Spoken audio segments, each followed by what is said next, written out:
It used to be cybersecurity. It felt like it was something for the big guys, right? The huge corporations to worry about. But now, small and medium businesses, they're finding themselves, right in the crosshairs.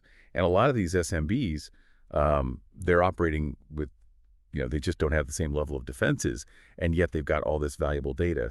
So the good news is there's this framework, it's really becoming the gold standard, zero trust security. Right. And that's what we're going to deep dive into today, specifically how SMBs can implement it using Microsoft solutions. Yeah, so what we want to do is give you, and especially if you're in, an SMB and you're dealing with the tech or the cyber side of things, a really clear understanding of zero trust, like why it's so important now, what it actually means, how it works, and most importantly, what are those concrete steps you can take? And we'll be looking at this through the lens of what Microsoft offers. So let's jump right in. Why is zero trust so crucial for SMBs right now? I mean, why is this such a big deal? Well, it's interesting because criminals, they're targeting SMBs for a very specific reason. They know that a lot of times these smaller businesses don't have the same cybersecurity budgets, the resources that larger companies do, and yet they still have that valuable data, customer information, financial records, anything that's proprietary. And so many times their protection measures just aren't as strong. And I think a lot of folks, they think, oh, if we get hit by, a cyber attack, it's just a temporary setback, we'll bounce back. But the reality is, it can be absolutely devastating. I mean, we're talking potential financial ruin. If you get hit with ransomware or a data breach, the losses can be crippling. And then beyond just the money, there's the reputational damage, the trust that you've built with your customers over years that can be destroyed overnight. And, some of the statistics we've seen are really sobering. A large percentage of SMBs that experience a major cyber attack, they don't come back from it. it's like an existential threat to their business. It really is. So how does how does this approach to security, how does it offer a better way to defend against these attacks than what many SMBs are probably using right now? Well, traditionally, a lot of SMBs have relied on what's called perimeter security, right? The idea is you build a strong wall around your network and then everything inside is trusted. The problem is with, everyone working remotely these days using cloud services, accessing things from all kinds of different devices, that perimeter, it's basically evaporated. Right, it doesn't really exist anymore. Exactly. So zero trust, it shifts the focus. It's not about the perimeter. It's about protecting the individual resources. And every single time someone tries to access something, regardless of where they're coming from, that access request is verified. So it's like never trust, always verify. Precisely. And this isn't like buying a new piece of software or hardware zero trust. It's a strategy for security. It's a way of thinking, and it's built on a few core principles. The first one is verify explicitly, which means you're constantly authenticating and authorizing users, making sure that their devices are secure. And you're doing this based on as much information as you can gather, like where are they logging in from, what device are they using, what are they trying to access, have they done anything unusual recently? So it's not enough to just have a password anymore. No, not at all. And that leads to the second principle, which is use least privilege access. You only give people access to the specific applications, the data they need to do their job, and only when they need it. If someone doesn't need access to something, they don't get it that way. If an account does get compromised, the potential damage is much more contained. It's kind of like giving someone the keys to the house, but only the keys to the rooms they actually need to use. I like that analogy. It really limits the blast radius if something goes wrong. What's the third principle? The third one is assume breach. And this is a mindset shift. You basically operate as if an attacker has already gotten inside your systems. This leads to things like dividing your network into segments. So even if one area is compromised, the rest are still protected, using end-to-end encryption for all your data and constantly using analytics to monitor for threats and respond as quickly as possible. It's like having layers of security inside your house, even if someone picks the lock on the front door. That's smart. And it sounds like the zero trust approach is really tailored for the way businesses operate today with everything so distributed. Exactly. That's one of its strengths. It's built to handle the complexities of people working from anywhere, accessing resources from all kinds of devices. It gives SMBs that agility they need without sacrificing security. So one of the things we've seen highlighted as really valuable for SMBs that want to adopt zero trust is Microsoft 365 Business Premium. What makes it such a good fit? So Microsoft 365 Business Premium, it kind of packages it all together. It gives you the productivity tools that a lot of SMBs already use with these really robust security features. And it's all within one platform that's generally easier to manage and more affordable than some of the enterprise-level security solutions out there. So it's not this huge, complicated thing that's only for the big guys. It's actually something that SMBs can realistically implement. That's the idea. And there are some specific components within Microsoft 365 Business Premium that are key for zero trust, for example. There's Microsoft Entra ID. It used to be called Azure AD, but it's basically your identity and access management system in the cloud. It's what lets you actually implement that verify explicitly principle. So, things like multi-factor authentication requiring someone to enter a code from their phone on top of their password.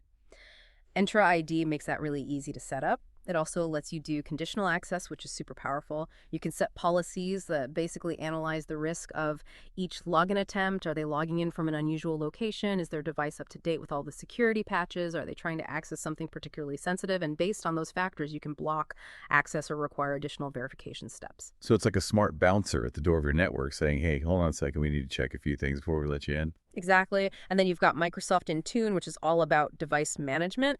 This really helps with that assume breach principle because it lets you make sure that any device trying to connect to your company's resources meets your security standards. So you can enroll devices, you can set policies that require the latest operating system, updates, antivirus software, things like that.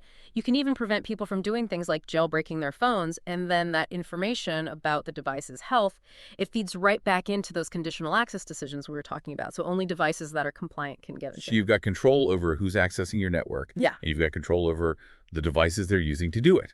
What about protection against the actual attacks, the malware, the ransomware, all that stuff? Right. So that's where Microsoft Defender comes in. It provides protection across all these different areas, email devices, applications, cloud services. It's actively scanning for all kinds of threats, malware, ransomware, phishing attempts, you name it. It has features like safe links and safe attachments that protect you from malicious emails.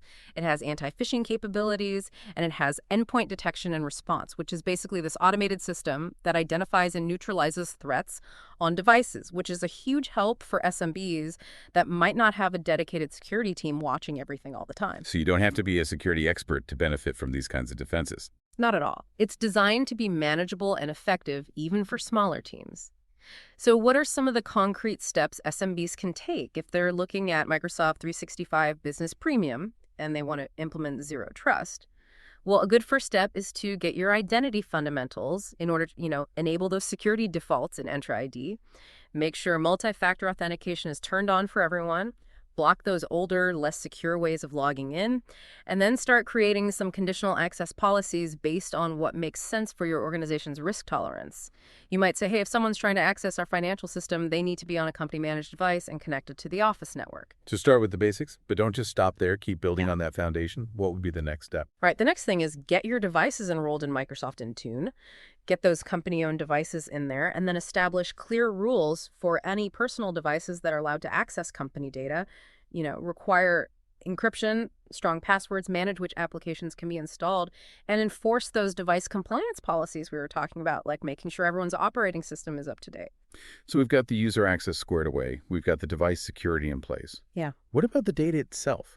How do we protect that? Protecting sensitive data is absolutely essential. That's where Microsoft Information Protection comes in. You use that to first identify your sensitive data, figure out where it lives, then classify it according to its sensitivity level, and then apply the appropriate protection, like encryption access restrictions. The great thing is these controls, they stay with the data no matter where it goes. So if you label a document as confidential, the system will automatically apply the appropriate security measures, even if someone tries to email it outside the company. This is huge for SMBs that are dealing with things like customer credit card numbers or health records. You got to keep that stuff locked down. Absolutely. So we've talked about preventing attacks. We've talked about protecting data. How do SMBs actually detect and respond to threats if they do happen within this zero trust model? Microsoft Defender plays a big role here. You can set up alert policies that notify you if there's any suspicious activity on your network. But even better, you can take advantage of the automated investigation and remediation features, basically. It can do a lot of the heavy lifting for you. It can investigate potential threats and even take steps to neutralize them automatically. So even if you don't have a big security team, you can still respond quickly and effectively to incidents. That's amazing. So you don't have to be a security expert to have these sophisticated defenses working for you. Exactly. And then the final piece of the puzzle, the human element, we can't forget about that. Right, because employees, they can sometimes be the weakest link. They can, and that's why user awareness training is so important. You need to educate your people about things like recognizing phishing emails, creating strong, unique passwords, knowing how to report suspicious activity. Microsoft even offers attack simulation training where you can run kind of like fake phishing campaigns to see how your employees respond and help them learn how to identify those threats in a safe environment. So it's about giving them the knowledge and the skills they need to be part of the solution, not part of the problem. Exactly. So if an SMB takes all these steps and they implement these Microsoft tools, what kind of tangible benefits can they expect to see? Well, the biggest one is a significantly stronger security posture. By putting these zero trust principles into practice, they're dramatically reducing the chances of becoming a victim of a cyber attack. And even if an attack does happen, the damage is likely to be much less severe. And that can be the difference between staying business and closing your doors. That's a huge deal. Are there any other advantages? Definitely improved compliance with regulations like GDPR, HIPAA, PCI DSS. A lot of the security controls that those regulations require, they're already built into a zero trust framework with Microsoft's tools. And then there's the flexibility it gives you for modern work environments. People can work remotely, they can use their own devices, and you can still maintain security. You also tend to see increased efficiency because a lot of the security management tasks are automated. And then there's the peace of mind knowing that you've done everything you can to protect your business, and that can even translate into lower cyber insurance premiums sometimes. So it sounds like zero trust. It might have seemed like a far-off concept for a lot of SMBs, but it's really becoming essential, and the tools to implement it, especially with something like Microsoft 365 Business Premium, it's more within reach than ever before. I think that's the key takeaway. The threats are evolving, they're becoming more sophisticated, and SMBs are right in the line of fire. But the good news is the security strategies and the tools to put those strategies into practice, they've evolved too, and they're becoming more accessible. It's about embracing that never trust, always verify mindset, and taking those practical steps to protect yourself. So for all the SMB tech and cyber leaders listening out there, given everything we've talked about, the increasing threats, the accessibility of these tools, what's the one action, the one step that you're going to commit to this week to start or accelerate your organization's journey towards zero trust? What's the most impactful thing you can do right now?